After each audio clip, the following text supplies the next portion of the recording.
The Coraline conspiracy theories, which just makes sense. Hey, in this video we are going to talk about the Coraline conspiracy theories, which just makes sense. So before starting this video, subscribe to our YouTube channel for future updates. Since its release in 2009, the animated film Coraline has delighted audiences with its bewitching nightmare world. Directed by stop-motion legend Henry Selick, the film tells the story of a dissatisfied young girl who is lured into a surreal realm that seems too good to be true. Though the film was marketed towards a young demographic, the movie packs some serious scares that will leave you wondering if it's a bit too frightening for kids. Number 10. Each bowl of taffy represents a missing child. The Coraline fandom often debates what the dates on Spink and Forcible's candy jars signify. YouTuber The Fangirl is convinced that the years displayed above each jar, 1921, 1936, and 1960, represent the years each tenant moved into the Pink Palace. But there is actually more evidence to support the notion that each jar represents a ghost child getting taken by the beldam. The Pioneer Girl's attire mimics the loose-fitting gowns of the early 1920s. Large hats, drop waistlines, and flat collar lines were all in fashion at the time, and children commonly wore slippers or open-buckled shoes. This matches up perfectly with the 1921 candy jar. The young boy's ghost, who Coraline refers to as Huck Finn Jr., is wearing clothing reminiscent of working-class male fashions from the 1930s, including high-waisted trousers and suspenders. This may link him to the 1936 candy jar. Number 9. The well was the original portal to the other world. The theorizer was the first to suggest this fan theory, and it has since been widely embraced by the Coraline fandom. The theorizer claims that the original entrance to the other world is at the bottom of the well that is introduced early in the film.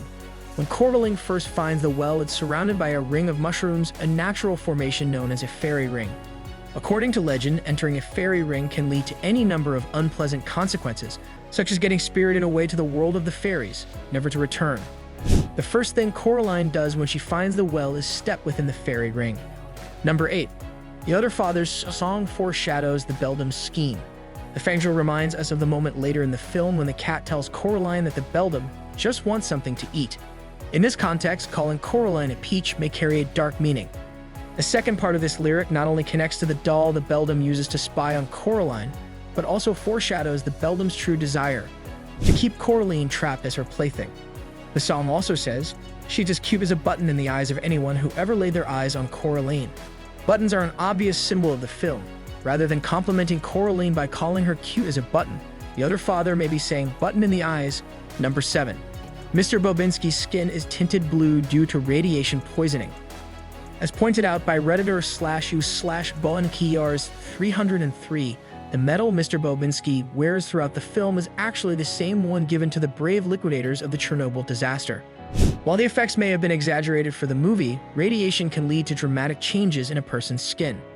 If this medal is something he's proud enough to wear all day, every day, even when he's alone, it must mean a great deal to him.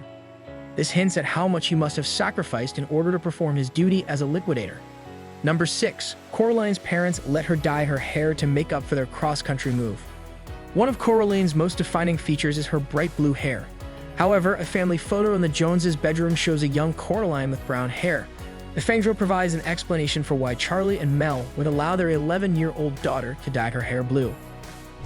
Perhaps Coraline's hair transformation was a consolation from her parents, who completely uprooted her life in Michigan. Allowing her to have one measure of control could have helped ease the stress of moving across the country and leaving her friends behind. This seems even more likely given Mel's frequent bargaining with her daughter. She's constantly asking her to behave and makes repeated promises to atone for their difficult situation. Number 5. Mrs. Lovett purposefully sends Coraline to the beldam to spare Wybie. She may have anticipated that the beldam would come after Wybie, so instead of allowing the creature to target her grandson, she arranges for Coraline to be taken instead. Wybie tells Coraline that his grandmother, who rents out the Pink Palace, never accepts tenants with children. We later learn this is because she lost her twin sister to the beldam, and she wants to ensure the beldam won't take another life. But perhaps Wybie's age and his growing fascination with the Pink Palace leads Mrs. Lovett to allow the Joneses to move in, meaning their young daughter will become the beldam's next target instead of Wybie. Number 4. The beldam sews buttons into children's eyes because her illusions use all her energy.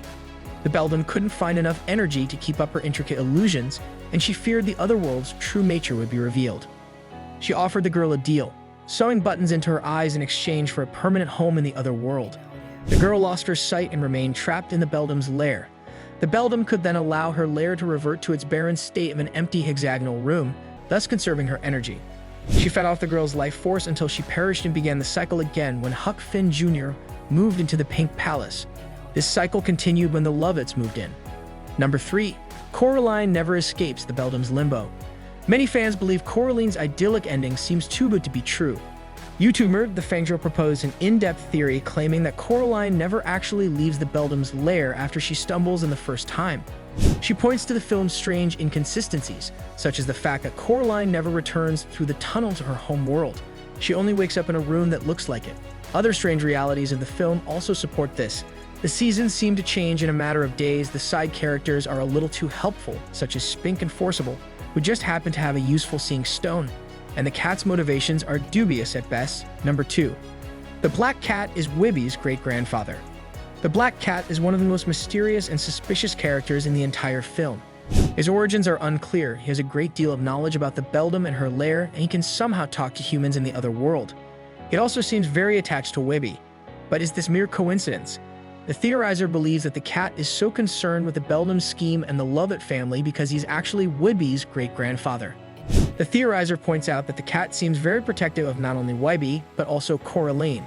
This may be because he lost his daughter, Mrs. Lovitt's twin sister, to the beldam many years ago and doesn't want to see another young girl fall prey to the creature. Number 1.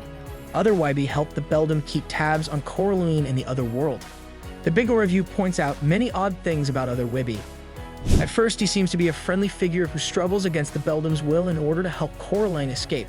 However, his actions might also be intentional deception from the beldam.